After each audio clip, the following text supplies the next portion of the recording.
show the world a better way forward.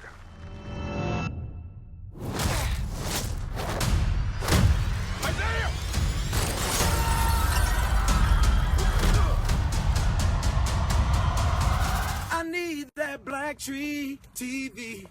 I need that BlackTree TV. I need that BlackTree TV. Jamaal Finkley, BlackTree TV. Man, this is amazing. You know? Yeah. I don't know if you know, but this is like your 10-year anniversary, bro. Like, the affair is 10 years ago. And now, from 2015 to 2025, Whoa. it's now 10 years. You've done this, you've done Top Gun. The affair was 10 years ago? Yeah. So when you look at your career, it's done so much in 10 years. How do you stay grounded? Well, I think I've had the same ego since I was 3, so it was just more about people catching up. I'm kidding. No, it's... What? We really wish I could see that. That's amazing what these players can do. Which leads me to my next question though. Like, I mean, you playing in Top Gun and playing in this, like, this got a lot, they're connected to the soldiers and the Army. Like, how does it feel to portray these real life heroes and like try, Yeah, well, to go back to the first question and tie it to this one is, I think the heroes I have in this profession they understand that, like, we're telling human stories, and you need your feet planted on the ground, and the further away you get from that, I think you become a different type of storyteller, and you kind of get lost in the sauce. And so the types of movies I want to do, I want my feet on the ground, and I think leaning into that is where being able to represent men and women that protect and serve our country in that way, I think it's beautiful to heighten it and to elevate it to this higher dimension, but at the end of the day, it's a human story. And so instead of looking at it from a totality and the size of the military, it really brings it down to individuals. And I think every time you get to open that window to someone's soul and see what they're about and how they move, I think it humanizes everyone. And so when you humanize the individual, I think the collective gets stronger, because you realize, oh, this is made up of everyone that has different hopes and dreams and yearnings, and everyone, like Joaquin, he wants to prove himself, and he's eager to show Sam that he's got it. Yeah. And we see that in all walks of life in every corner of the world. And so I think, one, that's helped me remain grounded in understanding that most of the stories I tell aren't going to be Scarface, right? Like, if I was telling 20 Scarfaces in a row, it can maybe help me to be completely all over the place. But I think so much of it is about finding these really human stories and characters and those journeys. Not that hard. I heard your rib go. You need a minute? Nope. Let's get this over with. I got shit to do today.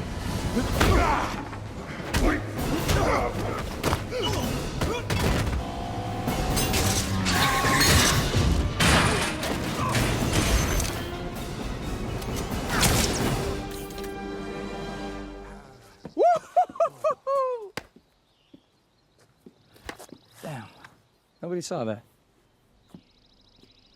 Sam, package is secured.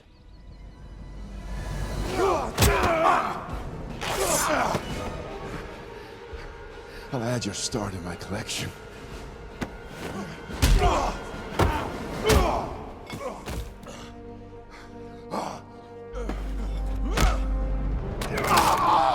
Need a minute?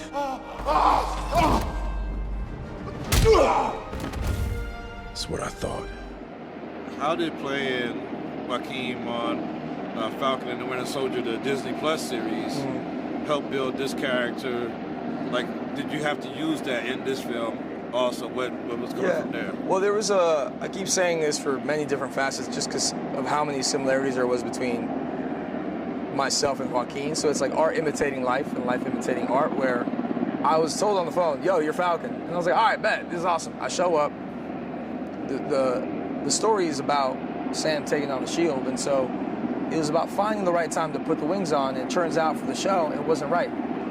And that same energy of being like, come on, just let me put them on, I think really helps to then shoot the film and be eager to show that I could do it. Yeah. And so there are so many moments that all I had to do was show up on set and live the moment as myself and as Joaquin, because there's so many parallels, and it's a blessing when it aligns that way, because it allows you, one, to realize like, all right, I understand where he's coming from, and either I can lean into it like I would as Danny, or play against it, and then be able to craft and understand the spectrum of that moment and the possibilities it can take me. You've also done some work as a cinematographer. I know you did a project with Kelvin. Like, just as an inspiration, like when you look at DPs or just like, or works, like, what's some of the stuff that has inspired your eye?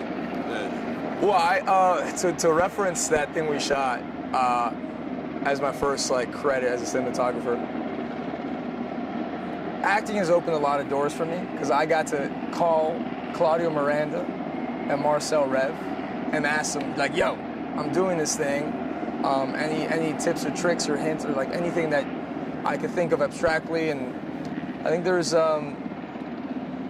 that's my way in, since my family in Chicago and in Miami and my mom, they always had cameras on them. So they're wedding photographers, or my uncle has a camera shop in Chicago, and there was a camera put on my hand since I was a kid. I never thought of it as me being an artist in any capacity, but because I was always had a camera as a kid, I want to film everything, from every aspect, whether it's shooting a massive film to an indie to a documentary to just like going to the park and people watching and recording these like slice of life moments. And so I think my inspirations are the people I've worked with. I think I'm blessed to have worked with Chivo. Chivo, oh my God, I want to work with Chivo. But yeah, actually my nickname amongst my friends is Chivo. But I mean, Rodrigo Prieto, I've worked with Claudio Miranda, Marcel Rett, like some of the goats that we have. And so I think it's clear to draw inspiration from them when you get to see them in person and how they move. Because I think a lot of these qualities, when you're a department head and specifically a cinematographer or someone of the kind, you're leading a group of people. And it's not just your eye, it's about communicating what you see and how you want to see it. And there's some of the best communicators on the set. And so that's something that I want to cherish and take with me. They're patient, and honestly, I think they have one of the best jobs in the entire production.